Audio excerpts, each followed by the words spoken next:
convie donc les panélistes de la première table ronde à me rejoindre avec... Oui, merci. André Masson.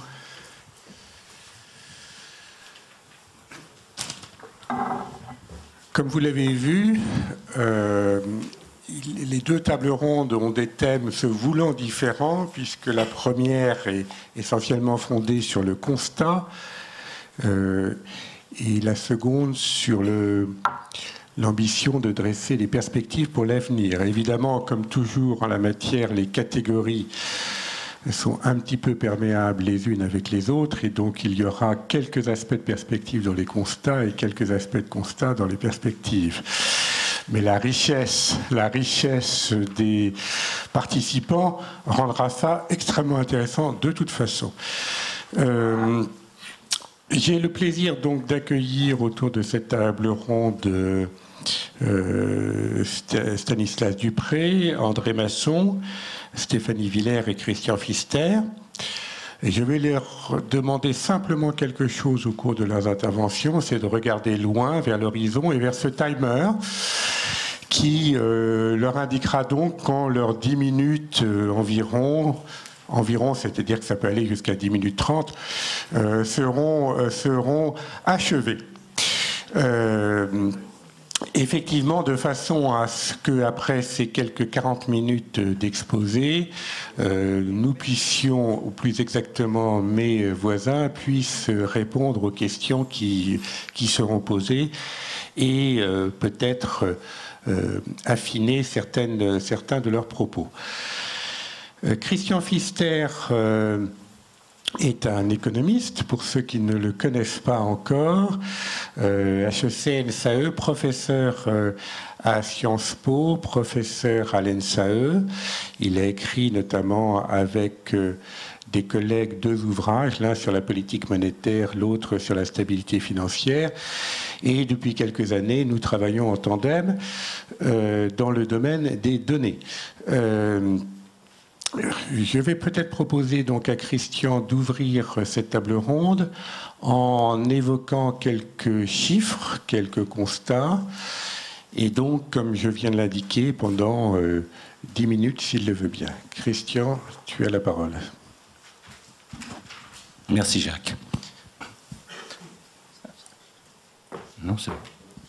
Donc, dans cette espèce de jeu de piste, je propose de suivre une sorte de fil rouge, à savoir me concentrer, merci, sur l'investissement en action, dans la mesure où c'est a priori le plus caractéristique de l'investissement de long terme et le plus porteur de croissance, puisque en principe une action n'est jamais remboursée, et puisque c'est un instrument qui sert à absorber le risque.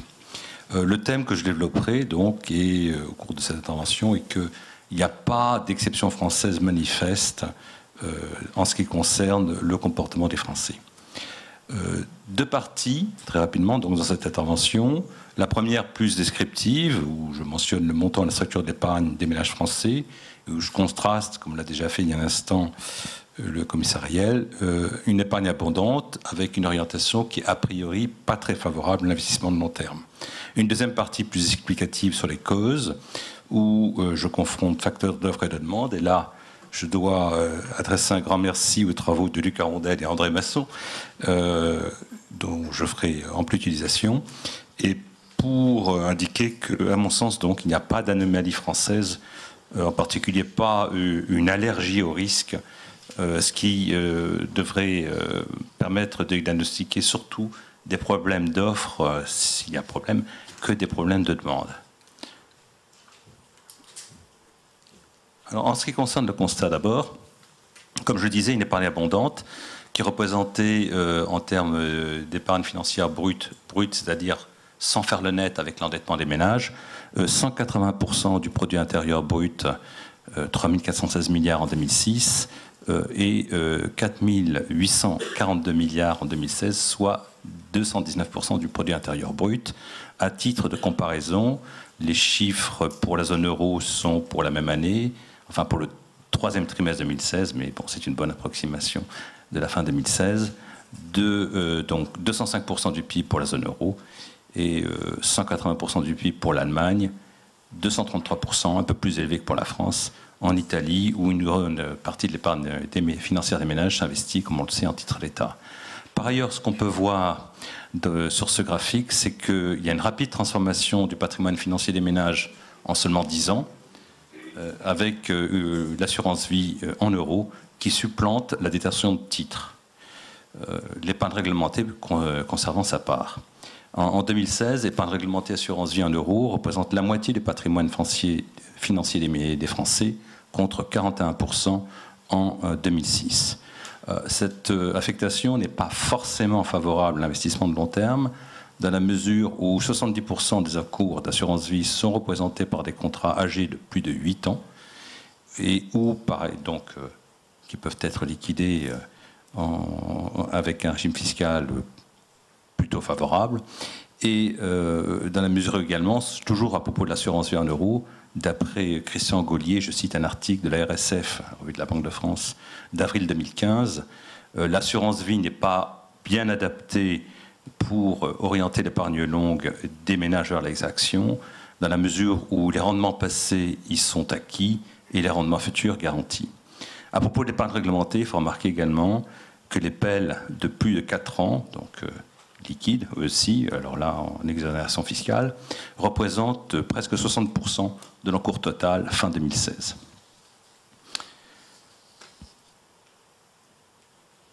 Pardon. Toujours à propos des actions et toujours dans le constat, ce graphique compare les taux de détention d'actions des ménages en France et dans la zone euro. On voit qu'il y a une baisse du taux de détention. Alors le taux de détention, c'est le pourcentage des ménages qui déclarent détenir des actions. Seule la détention directe est recensée ici. Ce pourcentage baisse de 14,7% en 2010. C'est une donnée de l'enquête dite HFCS à 11,7%, donc il baisse de 3 points en France entre la première et la deuxième vague de l'enquête dite HFCS, Household Financing and Consumer Survey. Mais le taux de détention reste supérieur en France à la moyenne de la zone euro et notamment, on le voit, à celui qu'on constate dans les deux autres grandes économies de la zone euro, à savoir l'Allemagne et l'Italie. En Allemagne, le taux de détention donc, est en 2014 de 9,6% et en Italie de seulement 3,7%. Donc des taux dans les deux cas inférieurs au taux français. Au-delà du constat,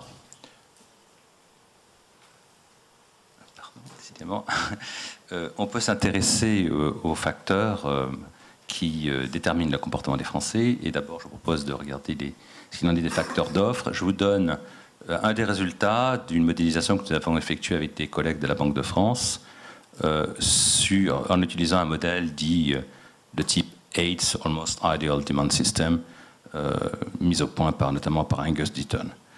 Le modèle est construit sur la période 99-2015 et il montre qu'on peut rendre compte de la structure des placements financiers des ménages français entre 6 catégories principales de placements financiers sur le fondement d'effets d'offres, à savoir les rendements, l'innovation financière et les incitations fiscales.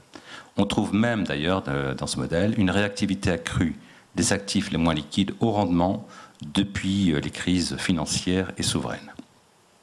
La matrice qui est représentée dans ce graphique retrace l'influence du rendement relatif des 6 catégories d'épargne financière que nous distinguons.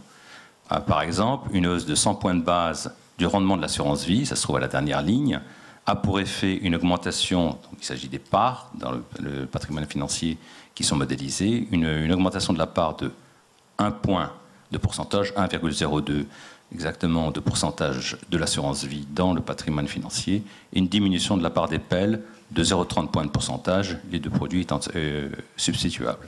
Notez toutefois, s'il ne l'a pas déjà fait, que notre modèle ne satisfait pas la contrainte d'additivité. Par exemple, si vous faites 1% plus 0,30%, moins 33, enfin bref, vous n'arrivez pas à 0 total, ce qui serait évidemment souhaitable. Mais c'est très rare, je vous rassure tout de suite, de trouver ça dans ces modèles tout quasi idéaux qui sont. Le terme quasi est important.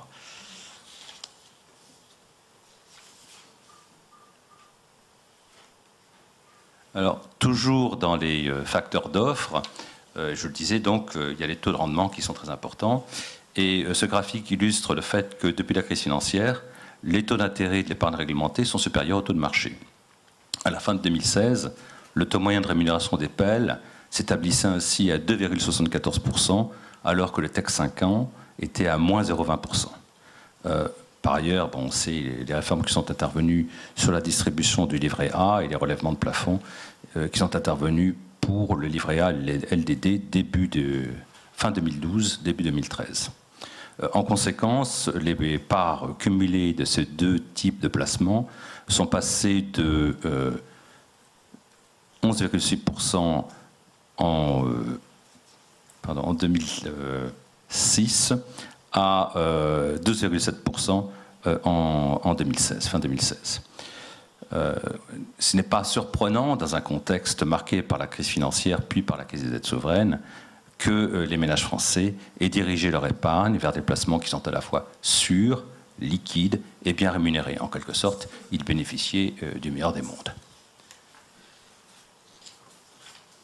Quelques mots sur les facteurs de demande pour faire un point sur un facteur qui est souvent évoqué, à savoir les niveaux d'éducation financière.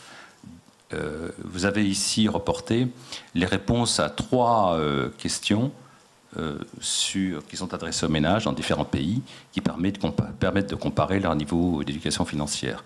Les 3 questions portent respectivement sur les intérêts composés, sur l'impact de l'inflation sur la rémunération de l'épargne et sur l'intérêt de la diversification.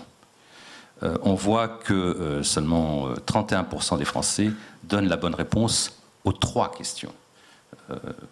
Ce n'est pas une bonne réponse à une des 3 questions, mais c'est la bonne réponse aux 3. Donc on voit aussi, par comparaison, que le niveau d'éducation financière des Français, par comparaison par exemple avec l'Allemagne, est très perfectible. En Allemagne, il y a plus de la moitié des répondants qui donnent la bonne réponse aux 3 questions. Mais on voit toutefois que le niveau d'éducation financière des Français, tel que mesuré par ces 3 questions, bien sûr c'est une mesure imparfaite, ce niveau d'éducation financière est très proche du niveau américain, ce qui n'empêche pas les Américains de détenir beaucoup plus d'actions que les Français, que les Européens plus généralement. En fait, les résultats d'un sondage TNS-Sofres, les résultats qui ont été diffusés lors des Journées de l'économie en 2012, montrent que c'est sur les titres que les Français s'estiment le plus mal informés, ce qui renvoie à nouveau à un facteur d'offre. Évidemment, ce que je viens de dire ne remet absolument pas en cause l'intérêt de développer l'éducation financière du public, puisqu'il y a un ensemble de raisons, pas seulement le souhait de voir mieux s'orienter l'épargne dans un sens qui serait davantage favorable à la croissance, mais aussi d'autres raisons, des raisons d'ordre social notamment, éviter les situations de surendettement, qui militent pour dispenser une éducation financière de meilleure qualité aux Français. Enfin, pour donner une réponse courte à la question posée au début de cette intervention, je parlais d'un jeu de piste, ce graphique représente la destination finale de l'épargne des ménages sur la base d'une étude que nous avons publiée dans le bulletin en mai-juin 2016, sur laquelle j'ai travaillé avec des collègues de la banque. Une mise en transparence, ça veut dire une affectation de l'épargne des ménages auprès des intermédiaires, au prorata des emplois de ces intermédiaires. Donc, ça permet d'évaluer où l'épargne des Français se dirige. Et la réponse brève, c'est de moins en moins vers les entreprises et de plus en plus vers l'étranger, puisque, après mise en transparence, la part de l'épargne des ménages à destination des sociétés financières passe de 49% en 2000 à 37% en 2015, et celle à destination du reste du monde de 26% à 41%. Ce n'est pas forcément une situation mauvaise en elle-même. Je pense que si cette diversification s'effectue, c'est très probablement pour de très bonnes raisons. Mais ça fait souhaiter que nos entreprises soient capables, en sens inverse, d'attirer des capitaux étrangers. Tout à fait le mot de la fin, si Jacques veut bien, pour une page de publicité sur notre site Webstat, où vous en saurez ce ne serait peut-être pas tout, mais vous en saurez beaucoup plus sur l'épargne des ménages. Je vous remercie de votre attention. Merci Christian, c'était un très bon motif de prolongation. À propos de facteurs d'offres, je me tourne vers Stéphanie Villers. Stéphanie Villers est chef économiste chez Humanis. Donc Humanis est un groupe extrêmement important qui gère près de 10 millions de personnes de façon directe ou indirecte. Vous avez commencé à travailler sur la zone euro chez BNP Paribas.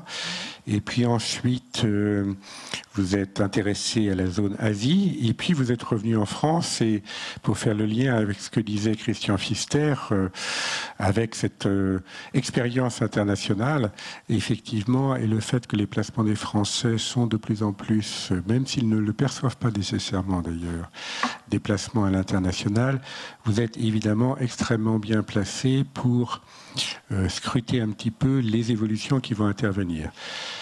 Donc, sur ces facteurs d'offres et de demande d'ailleurs aussi, quel est votre angle et quelle est votre appréhension du sujet ? Alors, on sait tous que ce sont les PME et les ETI qui créent les emplois, et c'est donc sur ces entreprises qu'il faut stimuler leurs investissements.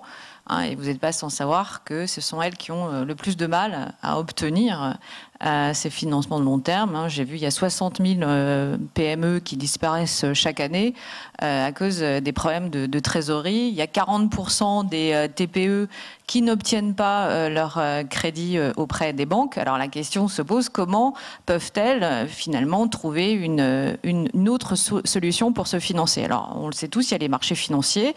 Alors, il y a d'un côté le marché de la dette et après le marché des actions. Sur le marché de la dette, eh bien, contrairement aux États-Unis, il y a très peu d'accès aux entreprises pour le marché obligataire. C'est essentiellement des grandes entreprises. 20% vont se financer auprès des marchés obligataires, alors qu'aux États-Unis, 80% des financements des entreprises passent par le marché financier. Alors, et les PME, elles, n'ont absolument, en France, n'ont pratiquement pas d'accès à ce marché, à part avec récemment, enfin depuis une dizaine d'années, on a mis en place les EuroPP, les petits produits comme ça, mais ça reste extrêmement embryonnaire. Ensuite, elles ont, si elles veulent, elles peuvent effectivement ouvrir leur capital et aller vers les marchés des actions.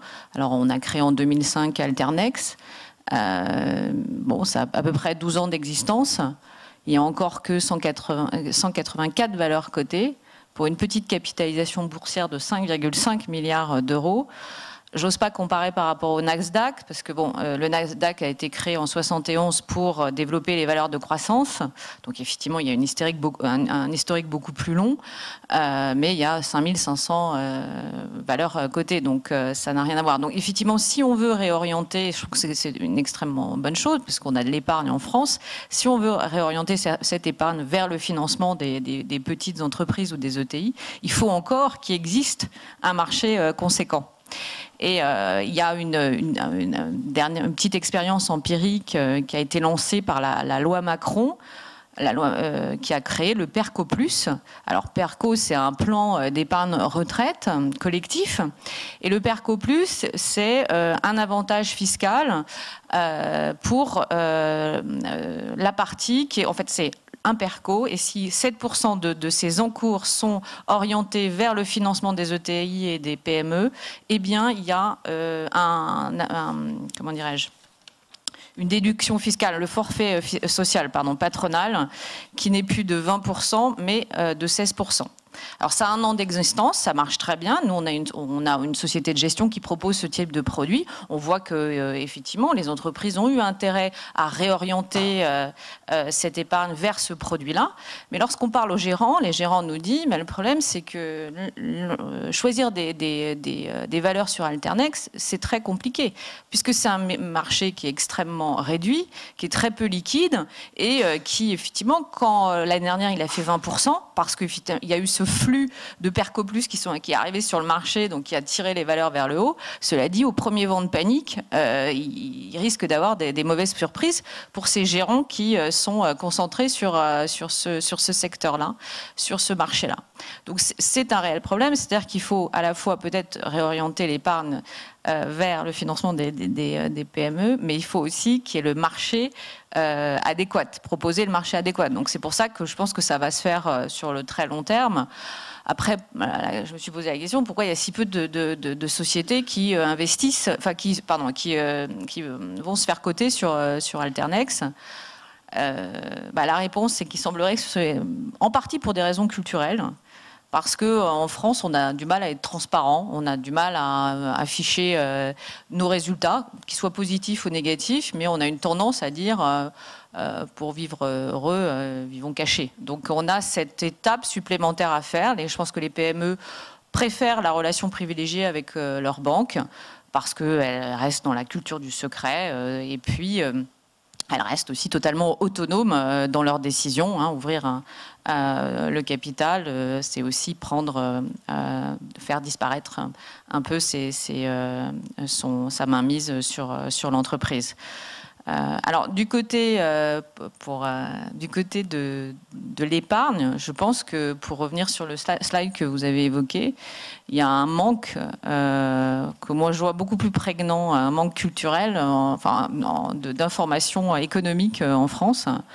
Moi, je connais très peu de personnes en dehors d'un cercle d'experts d'économie qui peut définir ce qu'est une obligation. Il y a quand même 1600 milliards qui sont alloués en assurance vie, donc la plupart orientés vers les dettes publiques de nos États ou nos grandes entreprises. Cela dit, il y a très peu d'épargnants capables de nous dire ce que l'assurance vie finance. Il n'y a pas cette visibilité. Effectivement, ils peuvent parler des incitations fiscales. Alors ça, c'est très important parce que c'est ce qu'on met en avant. On leur dit achetez ce produit parce que vous allez avoir moins d'impôts à payer en fin d'année, mais ils comprennent pas en fait à quoi sert cette épargne. Donc à un moment, il faut en fait élargir le débat, qu'on reste pas uniquement entre experts parce qu'on sait ce qu'il faut faire, mais on détient pas toute l'épargne. C'est bel et bien eux qu'il faut convaincre et leur faire comprendre que flécher leur épargne vers quelque chose, vers l'appareil productif, c'est plus de croissance et puis c'est défendre leurs emplois ou les emplois de demain. Et je pense qu'effectivement, ils sont tout à fait capables d'entendre ça, mais c'est certainement pas le premier argument qu'on leur donne lorsqu'on leur propose un produit financier. Voilà, en gros, pour aller très vite, on peut... Ouais. Merci beaucoup. Stan Dupré. Alors, Stan Dupré, votre activité la plus importante jusqu'à présent, c'est bien sûr ce rapport que vous avez fait pour France Stratégie et pour l'ADEME. Auparavant, vous avez été directeur général d'Utopie. Oui, donc...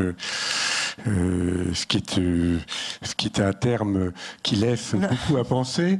Et puis, vous êtes surtout actuellement CEO de Two Degrees Initiative, Investing Initiative, pour les financements, l'orientation des financements vers la réduction de l'empreinte carbonique, des effets de gaz, et vers l'atteinte de la maîtrise de pas plus de 2% qui était dans l'accord de Paris.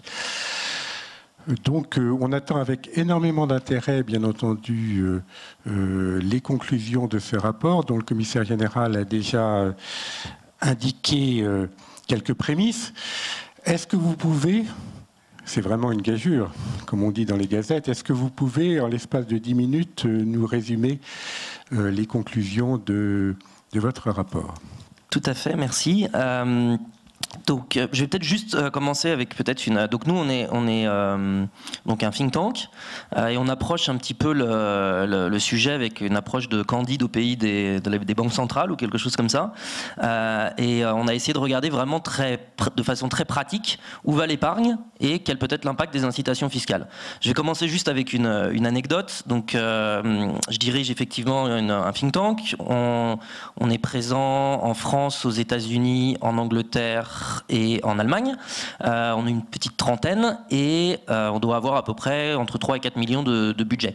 Et cette année, on a eu une problématique qui était un décalement de paiement de la Commission européenne, qui est un de nos gros financeurs, et on a besoin de cash. On est allé voir notre banque, ils nous ont dit « oulala, ONG, pas de fonds propres, juste 4 ans d'existence, non, ça coche pas les cases. » Donc, problème de financement. C'était tout à fait en ligne avec ce qu'on écrivait. Et la même banque, dans sa partie banque d'affaires, nous a proposé d'émettre une obligation permanente de 4 fois le montant qu'on cherchait à obtenir en crédit, et là, sans avoir vraiment de due diligence à faire. La raison pour laquelle ils nous ont proposé ça, c'est parce qu'il y avait une incitation fiscale et qu'en gros, on rentrait dans la même case que les investissements solidaires dans les entreprises non cotées. Et donc, la conclusion que j'en avais, c'est cette incitation fiscale, d'une certaine façon, nous sauve un peu en termes de situation de cash. De l'autre, c'est pas très rationnel, puisque finalement, la due diligence qui n'a pas été faite par la banque n'est pas plus faite dans ce cadre-là, et du coup, en termes de risque financier, il s'appuie juste sur des statistiques en général. Donc, petite expérience dans laquelle on voit qu'il y a un intérêt, par exemple, à cette incitation fiscale très concret pour nous, et pour les sociétés de notre type, qui, à mon avis, répondent aux objectifs des politiques publiques, mais clairement, ça pourrait être affiné et un peu plus efficace. Donc, je vais maintenant faire le lien avec l'étude. Donc, avant de rentrer dans le cœur du sujet, quelques mots sur la façon dont cette étude s'inscrit dans notre programme de travail. Donc, l'étude porte sur la façon dont la fiscalité de l'épargne pourrait être mise en cohérence avec l'objectif de mobilisation des financements pour la transition énergétique. Elle a été conduite en 2014-2015 sur données 2013. Donc vous voyez, on n'est pas spécialement en avance en termes de publication. À un moment où se préparait la loi sur la transition énergétique, et notamment son article 173 qui prévoit un reporting obligatoire des investisseurs institutionnels sur leur contribution à la transition énergétique et aux objectifs climatiques. Donc je définirai un petit peu ça. Et qui intègre en particulier des dispositions relatives à l'information des bénéficiaires et des clients finaux sur cette question. Dans ce contexte, nous avons constaté que les lois relatives à la fiscalité de l'épargne intégraient de nombreux objectifs relatifs à la mobilisation des financements pour les investissements de long terme, avec une logique d'impact sur l'économie réelle. Donc on a essayé d'étudier la pertinence et l'opportunité de mettre en cohérence ces incitations fiscales avec l'objectif de financement de la transition énergétique, avec l'idée que la transparence qui est inscrite dans la loi sur la transition était une étape 1 et que l'introduction d'incitations pouvait être potentiellement une étape 2. Donc cette étude-là qui est aujourd'hui publiée s'inscrit dans des axes de notre programme de travail sur lequel vous trouverez d'autres études sur notre site internet.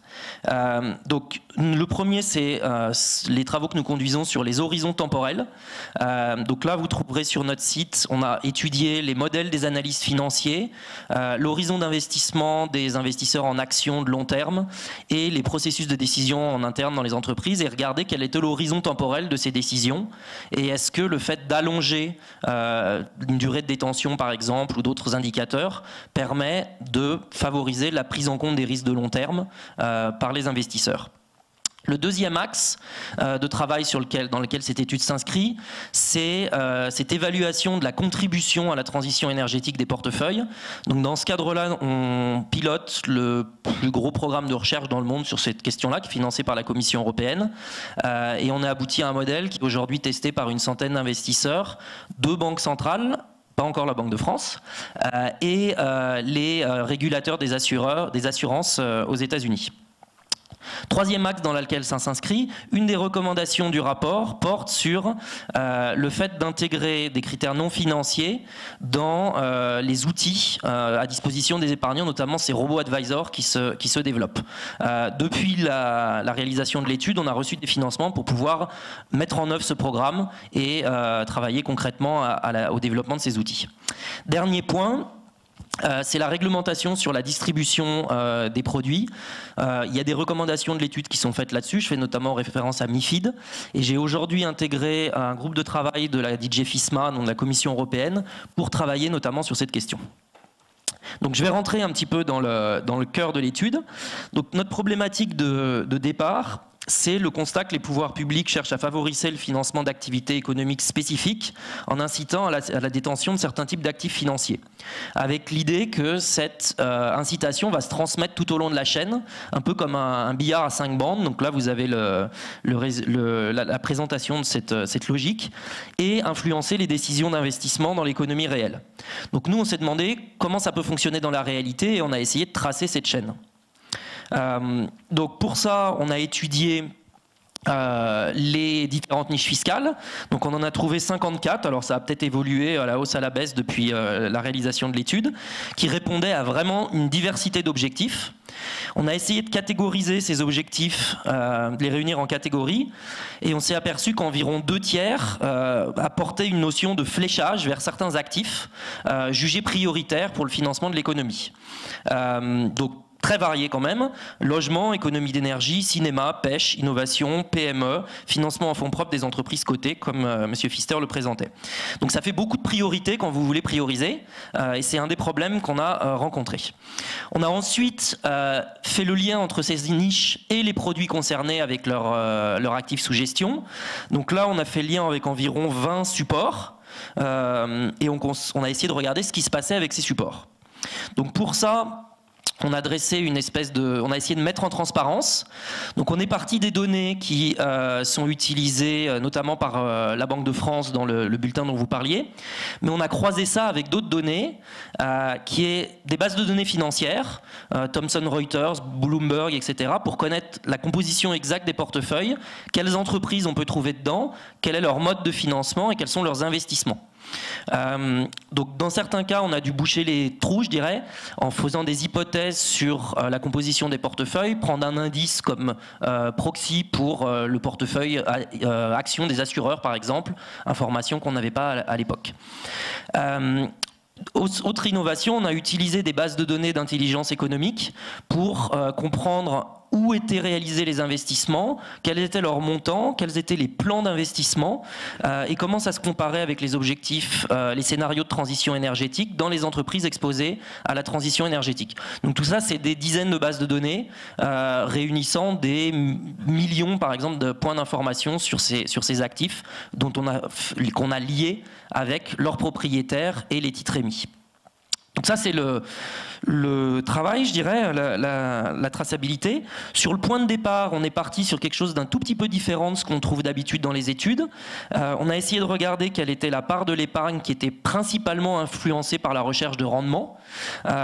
Donc on a exclu de ça l'immobilier locatif, on a intégré l'immobilier locatif à l'épargne financière, et on a exclu la détention des participations à titre professionnel, par exemple, puisque là, c'était pas forcément mobilisé principalement par la recherche de rendement. Le résultat, c'est une cartographie que vous voyez ici, où on regarde la destination finale de l'épargne. Donc, comment je dirais l'actif des ménages est relié avec le passif et des entreprises dans l'économie réelle ou des autres acteurs. Donc l'approche a été très débattue au sein du panel qui a revu l'étude. On a constaté qu'il n'existait pas du tout de règles claires pour caractériser ces mécanismes de transmission, d'incitation. Comment l'incitation fiscale influence la détention d'actifs financiers? Il y a quelques modèles, comme l'a présenté M. Pfister. Mais comment les changements d'allocation du passif influencent des acteurs financiers, influencent d'actifs des acteurs financiers, influencent le passif des acteurs de l'économie réelle? C'est beaucoup moins clair. Autre question, par exemple, qui n'a pas vraiment de réponse claire: à quoi peut-on associer les dépôts d'une banque en termes d'actifs pour cette banque? Est-ce que c'est l'actif des succursales dans le territoire ou plus généralement à l'échelle internationale. Donc au bout du compte, on a essayé de caractériser un espèce de billard à 5 bandes. Et on constate qu'il existe finalement peu de modèles et peu d'outils pour arriver à documenter ce billard à 5 bandes, quand bien même les décideurs publics finalement fondent leurs décisions, notamment sur les niches fiscales, en lien avec les vertus ou problèmes liés à telle ou telle classe d'actifs. Juste une petite illustration d'une des questions qui a été la plus débattue.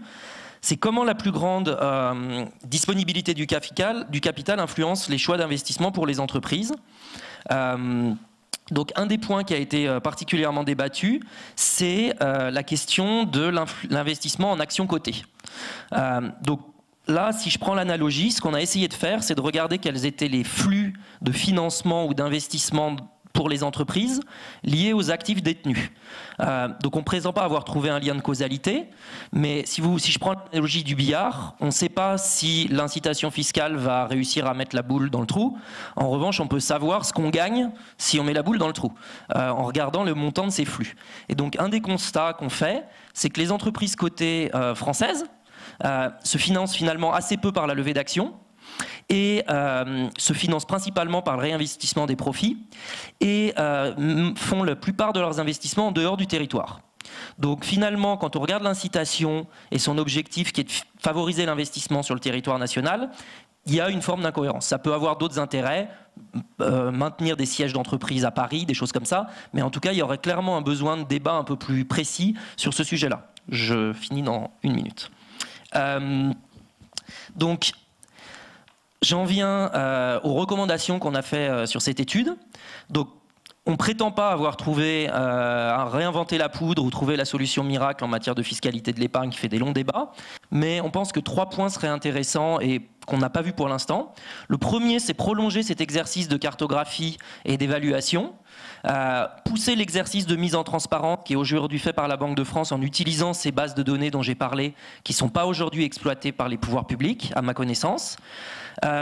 Développer la recherche, notamment la recherche académique sur le lien entre détention d'actifs financiers, financement des entreprises et des autres acteurs et investissement. Aujourd'hui, ce lien, il est clairement très indirect, il est très peu documenté, il n'y a pas vraiment de recherche académique solide qui permet de le qualifier.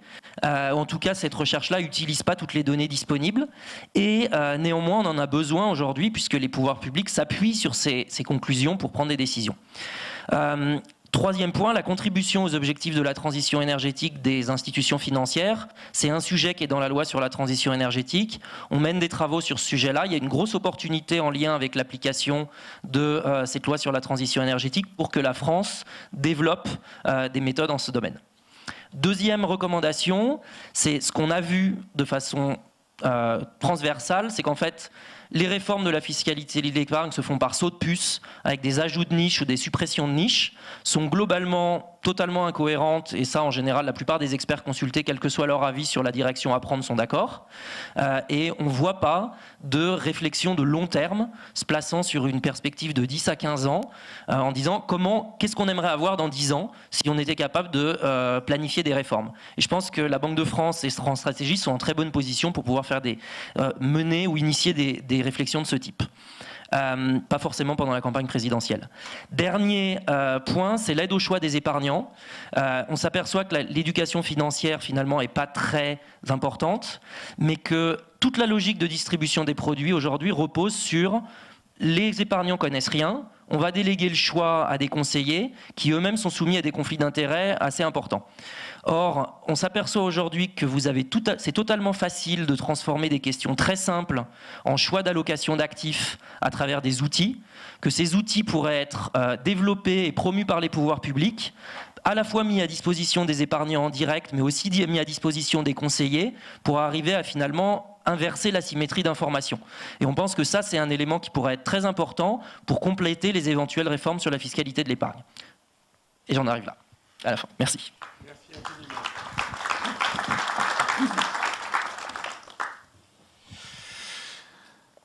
Alors les ménages, justement, André Masson, est-ce que les ménages, est-ce que vraiment on peut inverser la symétrie d'information dont pâtissent les ménages? Est-ce que c'est possible? Alors André Masson, vous êtes polytechnicien, vous êtes... Beaucoup de gens vous connaissent. Vous êtes professeur à l'École d'économie de Paris, à l'École des hautes études des sciences sociales, et vous avez écrit surtout sur la microéconomie des ménages. Mais microéconomie, c'est pas du tout un terme réducteur, c'est au contraire extrêmement important compte tenu de tout ce qui vient d'être évoqué. Et donc, quelle est votre vision sur finalement ces ménages qui n'ont pas forcément l'information adéquate, qui eux-mêmes n'ont même pas la formation adéquate? Comment peuvent-ils se situer alors qu'ils sont, Christian le disait un instant, à la tête de 4 500 milliards d'euros environ d'épargne? Je vous remercie. Donc je regarde l'écran là-bas, oui. Alors, le cadre général, je le résume très rapidement. On a besoin d'investissements massifs à long terme. Je passe. Il y a peu de candidats pour les réaliser en Europe et en particulier en France. Et c'est là qu'intervient l'épargne financière des ménages, qui pourrait être mobilisée sur le long terme pour les investissements productifs. Mais bon, je résume très rapidement. Il y a 20% d'épargne financière qui est risquée actuellement avec des actions en direct ou indirect, et 80% qui est réglementée ou en fonds en euros. Et puis, si on veut une épargne action intermédiaire, il y a des biais de court-termisme, donc a parlé en particulier Christian Gaulier, donc du côté des assureurs.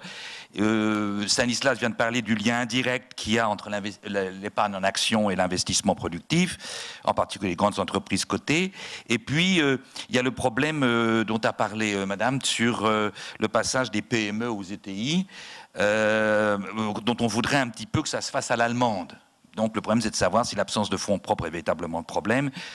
C'est une autre histoire. Mais on voit bien que l'investissement pourrait se faire dans les fonds dédiés, un peu comme le programme Juncker, mais ça pourrait être pour l'énergie, les infrastructures, la retraite, etc. Alors, on attaque en général sur cette situation défavorable, où la culture et l'éducation financière des épargnants, la fiscalité et la réglementation, vous savez, des phrases dures du genre l'ISF a tué le tissu des PME, les règles prudentielles ont tué l'investissement en fonds propres, sur la confiance, le conseil, l'information, la transparence, ou alors l'innovation produit qui devrait être plus dirigée vers le long terme avec une certaine transparence, malgré les effets qu'on appelle les effets de tunnel. Alors par rapport à ça, je vais essayer donc d'évoquer 3 faits. Je ne pense pas que j'arriverai à évoquer les 3 faits, mais je vais commencer par le premier qui vous intéresse le plus. Celui qui m'intéresse plus, c'est plutôt le second. Donc le premier fait, c'est une recherche qu'on a fait avec Lucas Rondel, qui est sur la chute forte et continue du taux d'actionnaires depuis 2008. Donc je documente déjà. Donc il y a une chute de l'actionnariat direct des particuliers, 13,8% en décembre 2008, 6,2% en mars 2016, en baisse. C'est une chute régulière, donc ça ne s'arrête pas. Deuxièmement, la même chose pour la détention indirecte d'actions par les ménages. Globalement, donc direct ou indirect, on serait passé de 30 à 15% entre 2007, 2008 et puis fin 2014. Ça, c'est ce qu'on trouve dans les enquêtes INSEE, ou en enquête qu'on a fait nous-mêmes avec les Rondel, s'appelle Pater. Et donc, cette chute de l'actionnariat direct et indirect a lieu à tout âge. C'est ça qui est important à savoir. Ce n'est pas uniquement chez les jeunes pour des raisons quelconques. Ça a lieu à tout âge, à une époque où le CAC 40 marchait plutôt bien. Et la seule exception, évidemment, c'est les unités de compte. Mais si on regarde les données de l'INSEE patrimonial, au niveau des ménages, en 2010 et 2014, c'est le même taux de détention. Et quand on regarde par âge, la hausse a lieu après 70 ans. Donc c'est des vieux qui achètent une unité de compte. Donc, alors c'est vrai que depuis, c'est une enquête qui est fin 2014, depuis on dit que les flux en unité de compte, on ne dit pas, mais c'est vrai que les flux en unité de compte ont augmenté, mais on ne sait pas ce qui s'est passé exactement. Quatrièmement, ce qu'a dit Christian, c'est que la France est dans la moyenne. Je passe l'idée, mais au niveau patrimonial, quand on compare les données des banques centrales, le Household Finance and Consumption Survey, la France est la plus proche de la moyenne de la zone euro. On considère les patrimoines moyens, médians, selon l'âge, composition du patrimoine, inégalité et tout. Bon. Alors, là-dessus, les réactions consistent à dire qu'est-ce qui s'est passé depuis 2008, puisqu'on a un peu une donnée expérimentale, là. l'aversion au risque des ménages a augmenté. Deuxièmement, la fiscalité anti-action s'est dégradée. Troisièmement, il peut y avoir une perte de confiance. L'épargnant commence à en avoir marre, entre guillemets, d'être abusé ou floué. Et quatrièmement, il y aurait peut-être un problème d'offre de conseil bancaire, puisqu'on aurait vendre des actions pour la banque, c'est peu rentable et risqué. Et vendre du risque, c'est prendre du risque, puis il va falloir expliquer à l'épargnant pourquoi il a perdu 1 000 € sur son placement de 10 000 € et qu'en plus, il a des frais à payer. Alors, là-dessus, je passe aux enseignements de l'enquête Pater qu'on a fait donc avec Lucas Rondel. C'est une enquête en panel sur 4000 ménages à chaque vague, en mai 2007, juin 2009 après la crise de Lehman Brothers, novembre 2011 après la crise des dettes souveraines et fin 2014. On a suivi donc les ménages et on a des choses sur leur patrimoine, leurs ressources, les variables sociodémographiques, mais aussi les variables subjectives dont je vais tout de suite parler. Qu'est-ce qui s'est passé pour l'aversion au risque? Là, on a une mesure assez sophistiquée. Elle est globalement stable sur la période. Il n'y a pas d'augmentation de l'aversion au risque sur la période. Et deuxièmement, quand on fait des régressions économétriques, les variations individuelles quand même qui ont lieu, la stabilité globale, n'expliquent pas le fait que les comportements soient moins risqués en action. Donc, on a le même résultat d'ailleurs sur ce qu'on a fait pour la préférence temporelle. Si on regarde maintenant les anticipations boursières, on a demandé aux gens, là je ne peux pas vous le montrer, mais de distribuer 100 points sur comment avaient évolué les actions, etc. En fait, elles plongent de 2007 à 2009, elles replongent encore de 2009 à 2011, elles remontent un petit peu après fin 2011, mais ça, ces anticipations boursières expliquent bien la variation des comportements risqués. C'est-à-dire que c'est ces anticipations-là qui expliquent le fait que les gens ont moins d'actions maintenant. Donc ce que je vous expliquais juste au-dessus. Les effets des ressources disponibles, des anticipations concernant le revenu professionnel ou le chômage ont peu d'effets. La confiance, on a les données que depuis 2009. Alors si on voit l'indicateur de confiance générale, en fait il est un petit peu en V aplati, c'est-à-dire qu'il baisse jusqu'en février-mars 2013, il remonte un peu après. Je ne sais pas trop comment est construit cet indicateur, mais voilà ce que dit la confiance générale. Ça, ce n'est pas dans notre enquête. Si on voit dans notre enquête, on a une indication sur la confiance dans les hommes politiques. Elle baisse un petit peu entre 2009 et 2011. Elle s'écroule entre 2011 et 2014. Ça n'explique pas la demande d'action. Bon. Deuxièmement, la confiance dans les économistes. C'est stable entre 2009 et 2011, ça s'écroule entre 2011 et 2014. Ça n'explique pas vraiment la demande d'action. Troisièmement, la confiance dans sa banque. Là, j'aurais dû amener un slide. Qu'est-ce qui se passe en 2009, 2011 et 2014? En 2009, il y a beaucoup de gens qui disent on ne sait pas, au moins 15%, confiance, pas confiance. C'est-à-dire qu'en fait, le choc de 2008 a créé une incertitude, ils ne savent plus où ils en sont. Le monde est de plus en plus ambigu, une aversion à l'ambiguïté, ils attendent. Qu'est-ce qui se passe en 2011? Ceux qui se demandaient où ils étaient sont passés dans la défiance. Ils ne font pas confiance aux banques. Donc il y a une diminution dans la confiance dans les banques, mais très nettement, en panel ou en données transversales, il y a une remontée de la confiance dans sa banque entre 2011 et 2014. Et ça explique la demande d'action. Maintenant, on demande aux ménages leurs intentions d'investissement financier. C'est-à-dire, est-ce qu'ils sont prêts à prendre, vous savez, comme le pétale de la marguerite, là, peu, pas du tout, passionnément, des actions. Bon. Et on s'aperçoit que leurs intentions d'investissement financier baissent entre 2007 et risquées entre 2007 et 2009, 2009-2011. Ça se stagne à peu près en 2012. On a une vague un peu particulière, mais là-dessus. Mais ça remonte fin 2014. Alors, qu'en déduit-on? Alors, il faudrait parler de ce qui se passe sur les autres actifs. Là, je passe, si vous voulez, mais le livret A, les encours dans le livret A, avec l'ouverture du livret A, ça monte très rapidement jusqu'en fin 2012, mais après, ça ne bouge plus. Le logement, vous allez me dire, le logement, oui, mais la chute des actions a lieu à tous les âges, etc. L'épargne financière garde un niveau élevé. La fiscalité anti-action, en fait, ne s'aggrave plus à partir de la fin 2012. Les émissions d'actions, les privatisations repartent en 2013. Donc l'idée, si vous voulez, c'est que les épargnants n'ont pas changé, ils sont stoïques dans la crise, c'est leur perception du monde qui a changé. Deuxièmement, on a une énigme. Après 2012, les anticipations boursières remontent. La fiscalité anti-action est stable. La confiance dans sa banque remonte. Les intentions d'investissement remontent. Donc on peut dire que les épargnants sont prêts, fin 2014, on n'a pas d'enquête après, à reprendre un peu de risque. Et apparemment, ça ne suit pas du tout dans les données. Le feu est vert pâle, mais il existe. D'où effectivement incriminer l'offre bancaire de conseil bancaire, qui serait du côté de l'offre qui aurait des problèmes. Et là, il y a des données de l'AMF. Je peux citer les données de l'AMF ? Plutôt 2 fois qu'une, qui entre 2012 et 2015 dénonce une dégradation du conseil financier.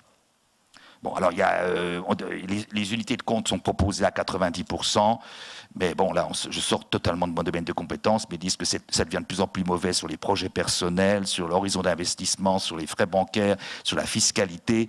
C'est beaucoup trop plus prudent sur ce qu'on propose aux jeunes actifs, etc., etc. Donc, si vous voulez, on a un véritable défi qui a lieu ici, et qu'on peut expérimenter à partir de la crise de 2008, qui concerne donc la fiscalité, mais la fiscalité des actifs, vu les taux bas, etc., ça va être difficile de subventionner l'épargne risquée. Deuxièmement, le conseil. Donc là, visiblement, on a un problème sur le conseil bancaire. La vente d'actions en direct, mais même en indirect, n'est pas favorisée. Et troisièmement, sur l'innovation produit, l'idée, effectivement, qui se répand, c'est une épargne projet, donc qui mobiliserait l'épargne longue des ménages. J'en passe à mon deuxième fait, et je crois que j'ai plus aucune minute, si. Une minute sur le deuxième fait, on passera sur le troisième. Le deuxième fait, c'est ma marotte évidemment, c'est qu'on passe de l'abondance de l'épargne à la situation patrimoniale. Donc l'idée, c'est que la France est riche et que la société française est de plus en plus patrimoniale. Donc il y a une augmentation du poids et de l'inégalité du patrimoine des ménages. Bon, ça c'est du Piketty si vous voulez, mais en gros, le rapport du patrimoine aux revenus, après avoir baissé continuellement, remonte à des niveaux inconnus depuis la belle époque. La concentration du patrimoine qui avait diminué maintenant remonte légèrement. Surtout, le patrimoine est de plus en plus aux mains des seniors et des plus âgés. Ça, on le voit dans les enquêtes INSEE depuis 1986. Et c'est une réserve de valeur peu risquée parce que les plus âgés ne prennent pas plus de risques que les autres. Il y a un retour de l'héritage. En fait, on reçoit l'héritage en pleine propriété à la mort du second parent, donc à 60 ans en moyenne. C'était à peine plus de 40 ans dans les années 50-60. Conséquence, les jeunes générations sont de plus en plus contraintes dans leurs projets patrimoniaux. On a montré avec Lucas Rondel et Bertrand Garbinti que les donataires, par exemple, qui ont reçu une donation, ont une probabilité de créer leur entreprise qui augmente de 50%. Alors cette situation est inédite, elle n'a jamais existé. Elle est mauvaise, pourquoi ? Pour la croissance économique, puisqu'on a un patrimoine dormant aux mains des plus âgés, une inégalité des chances entre héritiers et non-héritiers, et des rapports entre générations déséquilibrés. Elle est aussi massive. Alors, je vous donne un seul chiffre là, c'est que si on prend le flux des transmissions patrimoniales chaque année, rapporté au PIB, ce pourcentage, ce rapport a doublé sur 30 ans. Donc si vous voulez, de plus en plus, ces flux de transmission viennent de sociétés d'héritage. Et quatrièmement, c'est pas du tout, au moins aujourd'hui, c'est pas du tout particulier à la France, on trouve ça dans la zone euro. Donc l'idée, et je vais conclure là, merci, c'est que les jeunes n'en peuvent mais. Une fois qu'ils ont épargné pour la précaution et pour le logement, et le désir du logement est plus important que jamais, avec le risque de longévité, tout ça, etc., au moins avoir un chez-soi, mais ça prend beaucoup de temps, la constitution de l'apport personnel sera forcément non risqué, puis les remboursements d'emprunts. Donc en fait, l'arrivée à l'épargne retraite ou à l'épargne projet, c'est 50-55 ans, c'est trop tard, donc on a un vrai problème.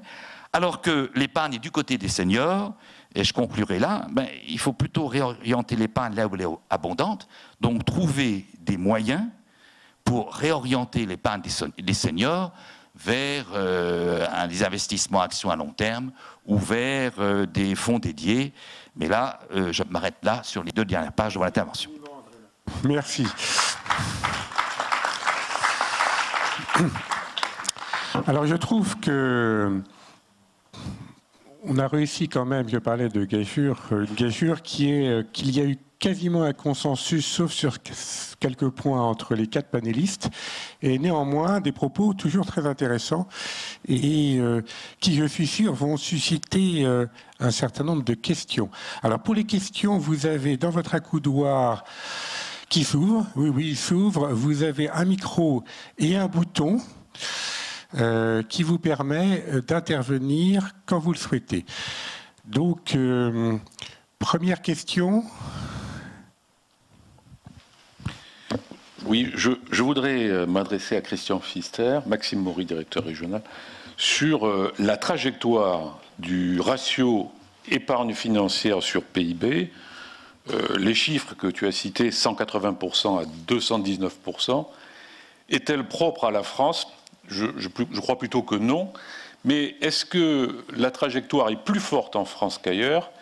Et est-ce qu'elle n'exprime pas, alors c'est le thème de l'épargne et de la confiance, sur lequel je reviens un instant, est-ce qu'elle n'exprime pas, est-ce qu'elle n'est pas la contrepartie de la lenteur de réduction des déficits publics, conformément à la thèse de l'équivalence ricardienne? Merci. On va peut-être prendre quelques questions et puis on répondra, madame. J'avais une question qui était plus une remarque. Il y avait l'air d'avoir consensus sur le fait que l'épargne des Français ne se distinguait pas en termes de détention d'actions. Mais vous faites une comparaison avec les principales économies de la zone euro qui finalement ont un peu le même problème de déficit d'investissement.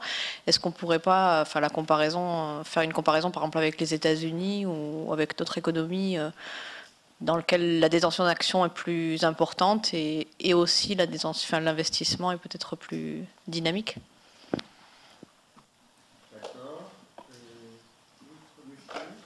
Oui, bonjour. Moi j'ai une question. Est-ce que dans l'analyse que vous faites, vous prenez en compte également l'épargne salariale, qui est aussi l'épargne des Français, même si c'est via les entreprises? Donc aujourd'hui c'est 123 milliards d'euros. Et est-ce que, en complément de cette question, est-ce que l'épargne salariale ne serait pas aussi un bon moyen d'encourager vers une épargne longue, et notamment avec un objectif d'épargne retraite?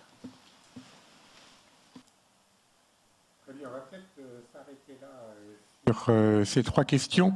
Je vais peut-être commencer par la dernière question sur l'épargne salariale, en me tournant vers Stéphanie Villers et en ajoutant peut-être une interrogation propre qui est, vous avez beaucoup mentionné le fait qu'il y a une insuffisance de connaissances des ménages, etc.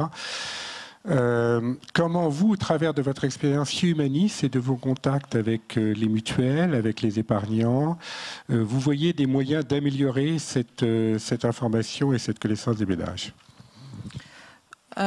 Vu en fait le niveau actuel de connaissance des épargnants, je pense qu'il faut commencer à la base et je pense que c'est à nous étudiants d'imposer des cours d'économie et que ce soit plus optionnel. Parce que je pense qu'après, à passer un certain âge, lorsqu'on rentre dans la vie active et qu'on est pris par son métier, on n'a pas le temps d'aller. Moi, c'est ce que je perçois lorsque je vais rencontrer les épargnants, notamment ceux qui placent en épargne salariale. Ils n'ont pas le temps de regarder la différence entre une action, une obligation. Ce qu'ils veulent voir, c'est la rentabilité et le risque qu'ils prennent. Voilà, en gros, c'est ça. Donc, alors l'épargne salariale, c'est vraiment une bonne chose pour le financement de l'économie, mais comparé effectivement à l'épargne, à l'assurance vie, ça reste quand même une goutte d'eau, hein, parce que c'est comparé à 1600 milliards. Donc, étape par étape, avec des incitations fiscales, ça peut effectivement améliorer les choses. Mais en termes d'appréhension et de compréhension de l'environnement économique, je pense que les conseillers bancaires et d'assurance doivent être aussi mieux formés et que ça ne se concentre pas uniquement sur un intérêt fiscal. Et je pense que pour les générations à venir, il y a urgence, en tout cas en France, qu'il y ait une meilleure information et que ce soit pas l'économie ne soit plus une matière optionnelle. Merci beaucoup. Sur la détention d'actions, André Masson et les comparaisons européennes ou internationales qu'on peut faire en la matière, est-ce que vous voulez commenter un petit peu ce point? Oui, c'est tout à fait vrai que la zone euro est une zone particulière. Vous savez, le pays au monde où en fait le taux d'actionnariat direct ou indirect est le plus élevé, de loin, c'est la Suède, avec plus de 2/3 de détenteurs à cause justement de la dose de capitalisation obligatoire. Donc voilà. Mais autrement, dans la zone euro, la France n'est pas du tout particulière. Si j'ai mentionné l'histoire de l'épisode de 2008 à maintenant, c'est justement pour dire qu'on peut avoir un problème d'éducation financière en France, mais il y a le feu au lac, puisqu'il y a une chute brutale de la détention d'actions directes ou indirectes, et sur lequel c'est pas l'éducation financière à long terme qui va produire un épargnant nouveau qui va pouvoir nous sauver, même si c'est important. Il faut trouver des remèdes de beaucoup plus moyen terme. sur le conseil, la confiance, l'information, la transparence, etc. Puisqu'il y a le feu au lac. Ça s'écroule, et régulièrement.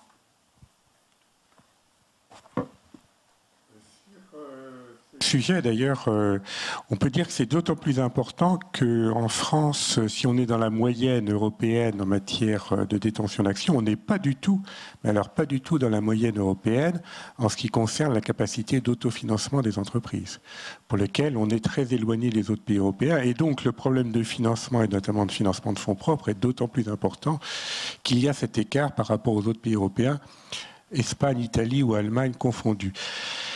Christian, sur la trajectoire de l'épargne financière par rapport au PIB, est-ce que un modèle nous donne la réponse ou simplement ta propre réflexion? Je vais faire un peu d'économétrie à l'œil nu, si tu veux bien, pour essayer de répondre à la question qui était posée par Maxime. Sur l'évolution de l'épargne financière. Alors, je ne peux pas répondre sur les stocks, mais après tout, en se concentrant sur les flux, à savoir sur le taux d'épargne financière, on peut fournir quelques éléments de réponse. Et on voit que le taux d'épargne financière, ce qui le caractérise en France, c'est sa grande stabilité dans le temps, aux environs d'un taux de 6% du revenu disponible brut. On voit en revanche une tendance à l'augmentation dans d'autres pays européens, l'Allemagne, ce qui semble a priori aller contre l'équivalence ricardienne, mais aussi l'Italie, ce qui va plutôt là dans le sens de l'équivalence ricardienne. Il faut plutôt chercher de manière générale des effets d'équivalence ricardienne quand il y en a dans les pays où le niveau de la dette publique est déjà élevé. Là où le niveau de la dette publique ne pose pas problème, il n'y a pas de raison qu'on trouve une équivalence ricardienne, il n'y a pas de raison forte, disons. Voilà, quelques éléments de réponse aux questions posées par Maxime. Merci, madame. Appris. Oui, merci. Deux petits éléments d'information par rapport au présidentiel. Quand on regarde le patrimoine des candidats, vous faites allusion justement, ce patrimoine est quand même est assez révélateur du système, hein, puisque pour les peu on investit dans les entreprises, les PME, PMI. Et deuxième sujet, quand vous voyez un candidat qui dit qu'il touche à peu près 13 000 € net, qu'il ne peut pas épargner, voilà, c'est tout. Mais moi j'en ai une sur un terrain. C'est effectivement plus une remarque et en même temps peut-être puisque je parlais d'un candidat qui gagne 13 000 € par mois, qui dit qu'il ne peut pas épargner. Je veux dire en termes d'image pour l'épargne pour les Français, c'est quand même. Et deuxièmement, je parlais finalement des déclarations et du patrimoine de tous les candidats qui est révélateur puisqu'il montre qu'on investit peu dans les PME, PMI, on investit. Voilà. C'était ça. De l'investissement dans les PME, PMI, mais on pourrait dire aussi des entreprises de taille intermédiaire dont on ne parle jamais, mais qui sont quand même importantes en France. Est-ce que véritablement c'est un problème uniquement français, ce problème de la transparence, de la liquidité des titres? Est-ce qu'on ne trouve pas les mêmes problèmes dans d'autres pays européens? Comment voyez-vous le sujet? Non, oui, effectivement, je me concentre sur la France, mais on a la même problématique sur l'ensemble de la zone euro. Et puis aussi, pour être totalement transparent aussi, pour être coté au Nasdaq, il faut fournir beaucoup moins d'informations financières. C'est plus facile d'être coté au Nasdaq que d'aller se faire coter sur Alternex. Donc aussi, on demande à plier et à montrer un peu trop patte blanche et trop de transparence, sûrement, hein, parce que je me fais le porte-parole des PME et des ETI qui veulent se faire coter. Et il y a ce blocage-là. On pourrait peut-être, dans la réglementation, être un peu plus souple. Est-ce qu'une logique de portefeuille où les risques sont répartis, d'intermédiation avec une logique de portefeuille, vous paraît de nature avec évidemment la fiscalité et la réglementation qui vont bien avec cela, de répondre à cette difficulté, car il est sans doute assez peu vraisemblable qu'il y aura une transparence absolument totale et un appétit au risque absolument majeur qui vont se développer très très rapidement. Du côté des produits, hein, par exemple, sur ce qui est très bien fait, sur le PERCO qu'il faut développer, parce que c'est vraiment pour le coup de l'épargne à long terme. Ce qu'on propose dans le PERCO+, c'est de la gestion pilotée, c'est-à-dire qu'en fonction de l'âge de l'épargnant, on va prendre plus ou moins de risques. Et ça, là, pour le coup, ce qui est une bonne chose, l'épargnant en a conscience, mais de loin. C'est-à-dire on fait ça pour lui. Mais ce serait la prochaine étape, c'est qu'il comprenne ce qu'on fasse pour lui, quoi. Voilà. Renvoie d'ailleurs à la question des réseaux de distribution. J'ai trois questions. Peut-être tout d'abord. Oui, juste une question. Vous n'avez pas du tout parlé de l'immobilier. Alors je sais bien que votre sujet c'est l'épargne financière, mais quand même l'immobilier c'est considérable dans la gestion de l'épargne par les Français. En une génération, le prix de l'immobilier en France a augmenté d'une manière considérable. Est-ce qu'il n'y a pas quand même là aussi des grands facteurs explications? Aujourd'hui, le produit d'épargne à très long terme, eh bien de facto pour des raisons fiscales ou des raisons culturelles, est-ce que c'est pas finalement l'immobilier? Et que c'est ça qui peut expliquer qu'il y a moins d'actions, etc., dans le patrimoine des ménages. Monsieur Dominique Chauvin, prospectiviste. Un élément fort qui ressort de votre débat, me semble-t-il, c'est l'importance du patrimoine des Français qui est capturé par des générations de plus en plus vieillissantes et à l'opposé, peut-être un manque de disponibilité pour les jeunes générations qui voudraient être créatives. Du coup, ma question, elle est sur la fiscalité du transfert potentiel de ce patrimoine des vieilles générations vers les plus jeunes. C'est la question de la fiscalité de la succession, mais avant le décès, de la fiscalité d'un transfert financier. En d'autres termes, un grand-père qui transférerait à son petit-fils, surtout si celui-ci est créateur d'entreprise, quelle est la comparaison avec les autres pays d'Europe de la fiscalité qui s'applique? Monsieur Aguita, CPI France Stratégie. Alors, c'est pour André, pour une question pour André. C'est-à-dire, ce qu'il dit qui me paraît essentiel, c'est la concentration du patrimoine, donc qui crée l'inégalité, mais surtout la concentration par âge. Hein. Le point important avec ça, est-ce que ça a un lien, on peut faire un lien entre ça et la basse croissance macroéconomique, et le lien micro-macro. Si on le met dans un modèle à génération imbriquée, la conséquence de ça, c'est que les jeunes ont beaucoup moins de capacité à emprunter et que par conséquent les entreprises voient ce qu'on constate par ailleurs dans l'état d'enquête, les entreprises, elles disent on n'investit pas parce qu'il n'y a pas assez de demande. Il n'y a pas assez de demandes qui nous permettent d'investir. Si en effet les jeunes ont des difficultés à emprunter par manque de collatéral et à la fois par des revenus trop bas, la conséquence c'est que l'épargne des personnes qui cherchent à épargner ensuite de manière intergénérationnelle pour leur retraite, elle n'a pas la rentabilité qu'il lui faut sur le territoire national. Et en conséquence, cette épargne a tout intérêt à aller à l'étranger, en effet, pour essayer de trouver une allocation optimale du portefeuille. Et la conséquence de ça, c'est que le processus peut s'auto-entretenir comme basse croissance. Et donc voilà un peu, est-ce que tu penses que ces liens micro-macro sont importants dans les relations intergénérationnelles? On va donc parler un petit peu de l'immobilier qui était effectivement une question extrêmement importante et sur ce sujet quand même, je vais juste rappeler pour introduire la question un fait d'évidence, c'est que la plupart des transactions immobilières se passent entre ménages. Et donc, la formation brute de capital fixe est quand même relativement marginale et que les ventes ou d'immobilier, c'est un transfert d'épargne ou de forme d'épargne d'une catégorie de ménage vers une autre. Il n'y a pas en quelque sorte une création d'épargne complémentaire. Néanmoins, c'est vrai qu'il y a un attrait de l'immobilier avec les taux bas, notamment, qui est très fort, à telle enseigne d'ailleurs qu'on est à des taux de croissance de l'immobilier très importants avec, ça serait peut-être une petite nuance par rapport à ce que vous avez indiqué, un retour même des primo-accédants, des jeunes qu'on voit arriver, qui reviennent depuis quelques mois sur ce marché. Mais sur ces questions relatives à l'immobilier et la question effectivement qui vient d'être posée, André Masson, votre analyse. Oui. D'abord, Jacques, effectivement, les jeunes reviennent sur l'immobilier, mais nous, notre dernière vague est de décembre 2014. Donc, si vous voulez en financer... Oui, si vous voulez en financer une maintenant, ce serait effectivement très utile, vu que l'INSEE fait des enquêtes patrimoniales tous les 4 ans, et donc la prochaine enquête INSEE, c'est 2018, pas avant.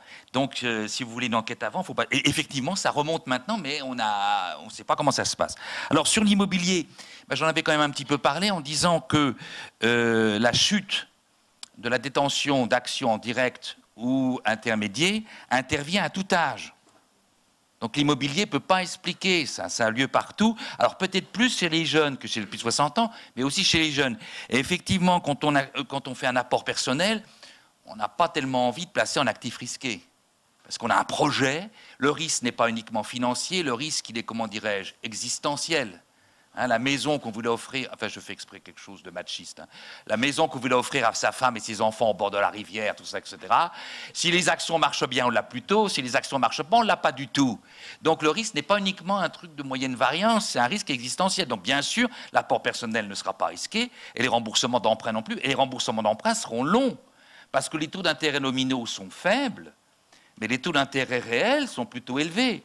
Rappelez-vous le crédit foncier en 59, taux d'intérêt du crédit foncier avantagé, d'accord, 2,9%, inflation 10%, taux d'intérêt réel, moins 7. C'est ce que j'appelle un taux d'intérêt réel avantageux.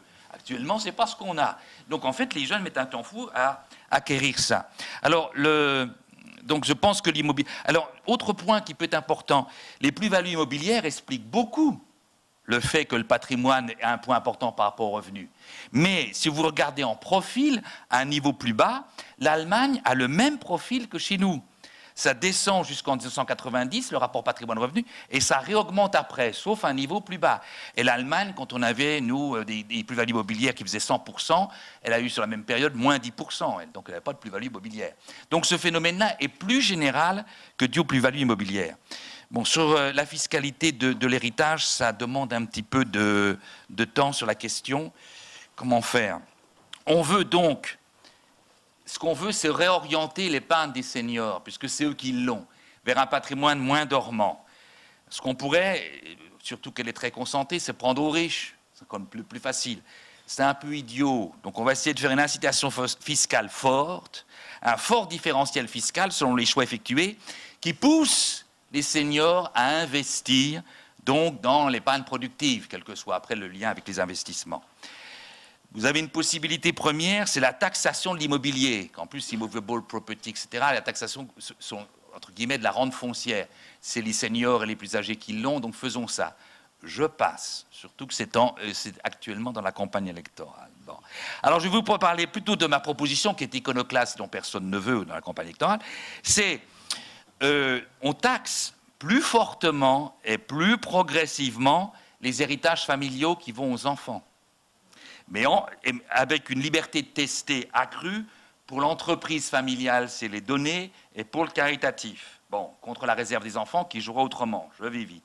Mais deuxièmement, on va vous offrir tous les moyens possibles pour éviter cette surtaxe successorale. Ça peut être donné aux enfants, ça peut être consommer son patrimoine par les produits viagers, ou investir dans des investissements de long terme risqués, pourvu qu'ils soient détenus, par exemple 25 ans, 15 ans le père, 10 ans le fils. À ce moment-là, serait exonéré des droits de succession qui auront beaucoup augmenté, donc ce sera rentable. Donc vous voyez le côté iconoclaste. Alors ce que vous avez proposé, vous, c'est de passer directement, de sauter une génération. Passer au petit enfant. En anglais, on dit generation skipping. On écarte. Du point de vue anthropologie familiale, c'est dur. On ne peut pas, comme ça, écarter les enfants. C'est quelque chose que je vois partout prononcé. Ça va être comme difficile. Ça peut se faire. Il y a une donation transgénérationnelle qui avait été créée en 2006 qui permettait ça, mais on est revenu dessus. Donc les notaires adorent ça. C'est compliqué, c'est possible. On revient quand même d'une certaine manière sur le code civil. Ce que je propose est beaucoup plus simple. Évidemment, ça va faire des remous. Mais enfin, bon, si vous voulez, l'idée, c'est que c'est les familles aisées qui vont être touchées, 10 à 15% des familles aisées. Elles décident par elles-mêmes, c'est à la limite une mesure libérale, entre guillemets. Si elles veulent éviter la surtaxe, elles peuvent. Et il y avait une troisième question, c'était celle de Michel, mais je pense que j'attends pas trop.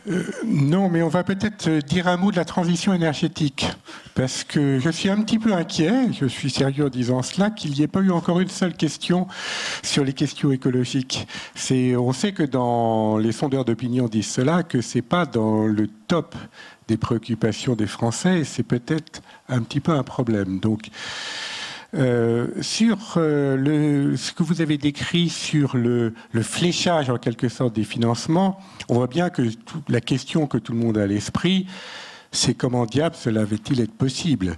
C'est-à-dire c'est déjà compliqué pour une émission et plusieurs emplois, mais sur un bilan qui est fongible par nature, on se demande comment on peut y aboutir à cela. Donc ma question, c'est est-ce qu'il ne faut pas des initiatives un petit peu plus ciblées, une addition d'initiatives un petit peu plus ciblées, je dirais peut-être un petit peu plus modestes, et telles que les obligations vertes, où il y a un comité qui vérifie l'emploi qui correspond effectivement au sens de l'émission. Est-ce que ce n'est pas aussi ce moyen-là qu'il faudrait développer pour faire davantage de financement en faveur ou contre, plus exactement, le réchauffement climatique, ce qui effectivement est extrêmement important? Alors, pour répondre à votre question et faire le lien avec les candidats à la présidentielle, du coup, il y a à peu près, ce qu'on a vu, il y avait à peu près 8% en gros, la seule niche fiscale qui porte véritablement sur la transition énergétique, c'est lié aux travaux d'économie d'énergie dans les logements, qui peut bénéficier aux propriétaires de manoirs, par exemple, si on fait le lien avec la présidentielle. Et on constate qu'en revanche, des besoins de financement qui peuvent avoir lieu sur l'innovation, par exemple, ne sont pas spécifiques à la transition énergétique. Et je crois que là, un autre candidat a apparemment perdu de l'argent sur les énergies renouvelables.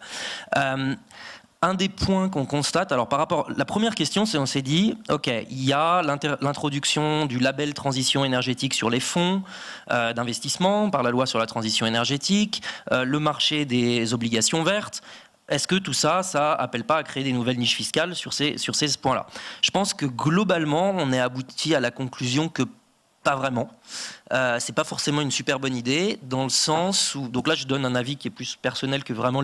on n'a pas étudié spécifiquement ça dans l'étude, mais en gros, ce qu'on constate, c'est que les niches fiscales se superposent, se cannibalisent, et qu'au final, la problématique d'investissement vert, c'est que, ça peut concerner différentes classes d'actifs, qui peuvent avoir des profils rendement-risque complètement différents, que typiquement le financement en obligations pour les secteurs corporate par exemple, ils ne sont pas en mal de financement. C'est-à-dire qu'aujourd'hui, les entreprises qui émettent des obligations vertes pourraient se financer avec des obligations normales et finalement il n'y a pas d'avantages spécifiques procurés à travers ça. En revanche, il y a des déficits d'investissement lourds et des problèmes de financement sur des aspects tels l'innovation qui, eux, pourraient bénéficier davantage. Donc, une des conclusions, c'est que c'est assez difficile d'arriver... Si on commence à faire des niches pour chaque point qui manque de financement dans l'économie, on passerait probablement de 54 à 550 ou plus, et que ça serait beaucoup plus intéressant finalement d'aller vers ce que la loi sur la transition énergétique introduit, c'est-à-dire une notion de finalement traçabilité ou de transparence, de mise en transparence de l'épargne, qui permet d'évaluer des critères en bout de chaîne. Et en fait, faire porter les conditionnalités des avantages fiscaux sur ce qui se passe en bout de chaîne, plutôt que sur des hypothèses de ce qui se passerait si on changeait l'allocation en début de chaîne. Pour vous donner une idée, j'ai l'impression que toutes les incitations fiscales sont bâties sur ce qui se passe. En gros, partent de l'hypothèse qu'il n'existe pas d'informatique, qu'on n'a pas d'informatique. Tout pourrait se faire à partir de papier. C'est-à-dire que tout ce qui s'est passé en termes d'informations financières et qui permettent de faire le lien entre un portefeuille détenu par un épargnant et ce qui se passe dans l'économie réelle, qui est aujourd'hui possible à travers ces bases de données, finalement n'a pas été pris en compte par la réglementation, que ce soit sur les incitations fiscales ou que ce soit sur les modes de distribution des produits. Donc par exemple, on se pose des milliers de questions sur comment combattre l'aversion au risque des épargnants, comment améliorer le conseil, etc.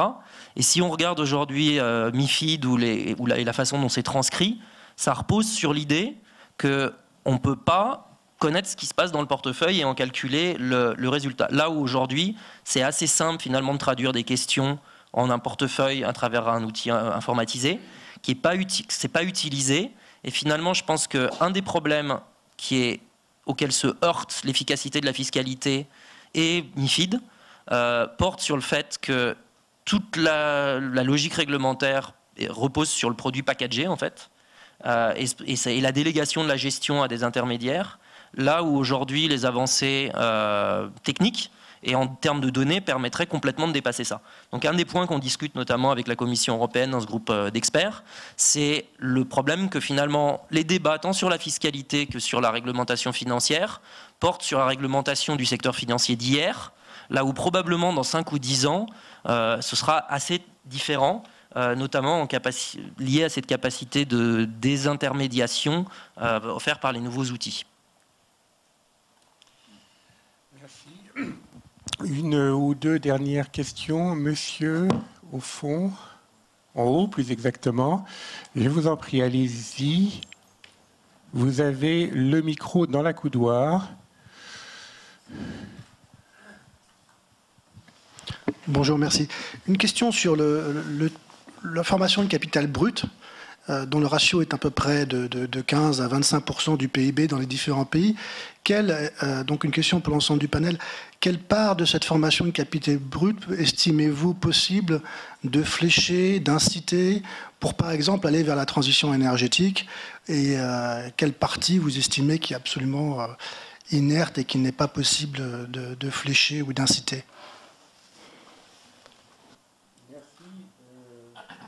Oui, j'ai une question sur le régime d'incitation, notamment fiscal, sur les actions et les capital risques, qui finalement étaient assez peu évoqués, en tout cas pas directement.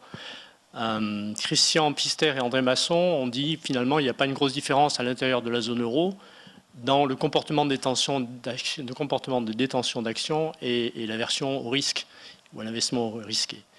Et quand on regarde les régimes fiscaux, ils sont très différents. Donc, à tort ou à raison, hein, je ne suis pas dans le jugement de valeur, mais le régime fiscal est beaucoup plus dur en France sur les actions, sur les plus-values, etc., qu'il ne l'est, par exemple, en Allemagne ou dans d'autres pays. Et donc, s'il y a des régimes extrêmement discriminants du point de vue du régime d'incitation et s'il n'y a pas de différence dans le comportement des tensions, comment se résout l'équation? Donc, de deux choses une, où il y a des facteurs qui compensent ce désavantage fiscal, où ce régime de fiscal n'est pas discriminant, ce qui serait un peu contre-intuitif, mais j'aimerais bien avoir votre vue là-dessus.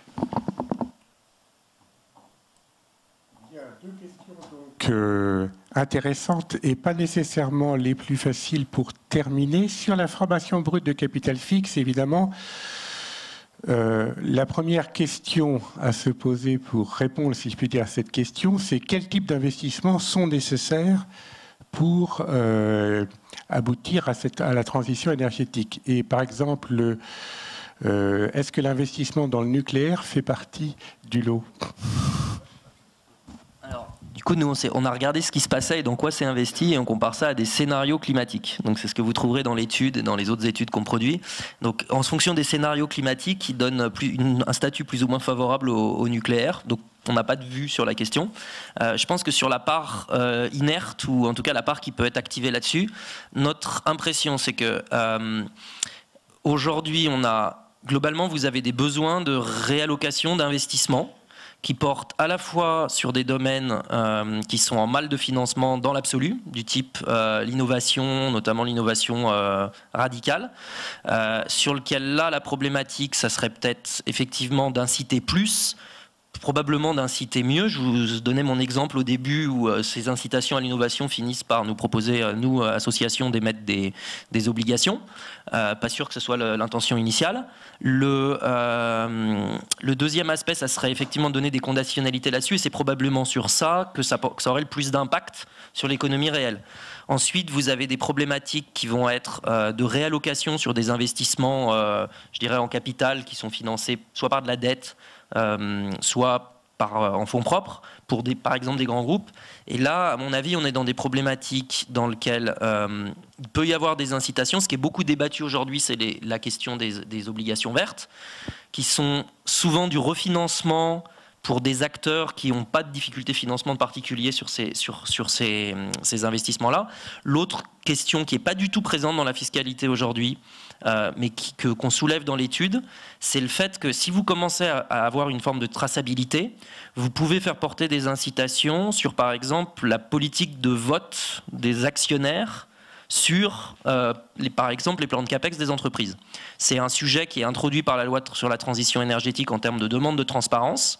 On peut imaginer que dans quelques années, l'information soit du coup disponible et soit pilotable en se disant, par exemple, et c'est un des sujets qu'on discute dans les discussions sur MIFID à la Commission, qui est, par exemple, la France et l'Europe ont des objectifs de financement de la transition énergétique. Vous pourriez imaginer que quand vous détenez des parts dans des fonds en actions, donc vous cochez ça dans les questionnaires, est-ce que vous donnez l'accord à l'asset manager pour qu'il ne vote pas, il ne soutienne pas la transition énergétique dans sa politique de vote? C'est-à-dire en gros qu'ils soutiennent une direction qui a des plans de CAPEX directement opposés à la transition énergétique. Ou est-ce que vous vous y opposez?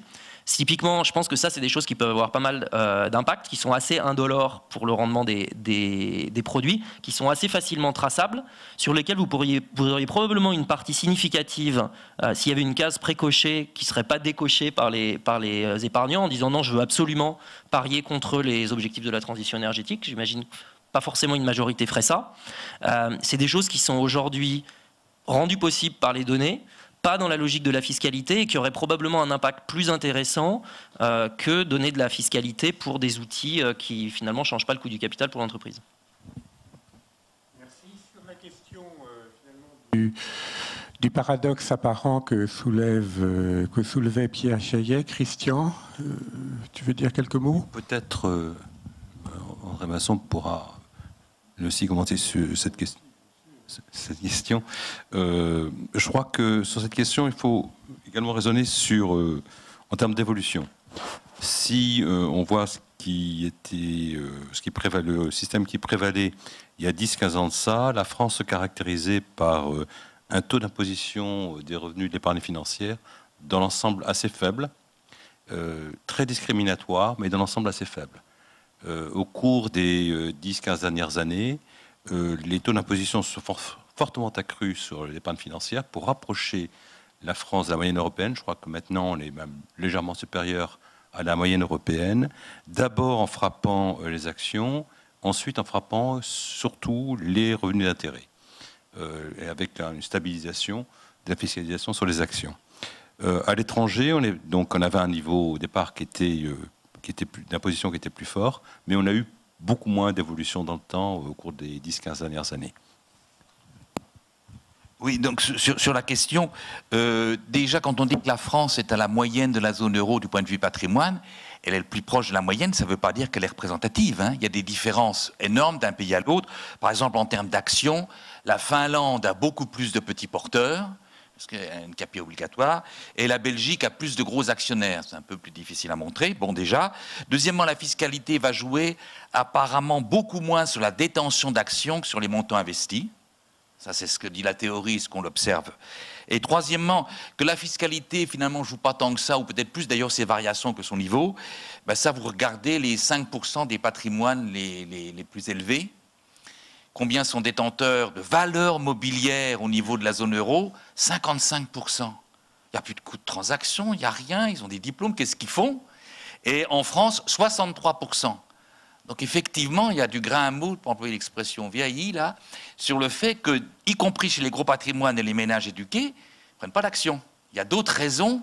Et à mon avis, ce n'est pas la fiscalité qui va vous expliquer ça. C'est quelque chose de beaucoup plus compliqué. Alors peut-être culturel, mais enfin, il y a des choses qui jouent là-dessus, sur des gens dans lesquels les modèles vont vous dire il n'y a plus de coût de transaction, il n'y a plus de coût d'information, l'actif est rentable, qu'est-ce qu'il fait? Tout à fait. Je me permets juste d'ajouter que la détention directe d'actions a effectivement beaucoup diminué en France, et donc la part intermédiaire a moins diminué sans que les gens nécessairement d'ailleurs s'en aperçoivent, et le fait que la détention directe, comme le disait André, a diminué, joue un rôle certainement psychologique, notamment dans la perception de l'économie. Est-ce que l'économie sait prendre des risques? Est-ce que c'est au contraire se protéger compliquées qui dépassent les simples questions de rendement financier et qui donc posent des problèmes effectivement culturels et éducatifs importants. Je crois que nous sommes exactement dans les temps, grâce aux excellents panélistes et à vos questions pertinentes mais toujours très précises. Il me reste donc à remercier les panélistes. Auparavant, je voulais simplement indiquer, pour relayer ce que disait Christian au départ, que vous trouverez sur de nombreux sites, mais aussi ceux de la Banque de France et de la CPR, des données régulièrement actualisées sur tous les mois ou tous les trimestres sur beaucoup de sujets dont on vient de parler, sans préjudice bien sûr de bien d'autres sites où vous trouverez également des données extrêmement intéressantes. Donc je vous propose peut-être de saluer nos panélistes avant de faire une petite pause.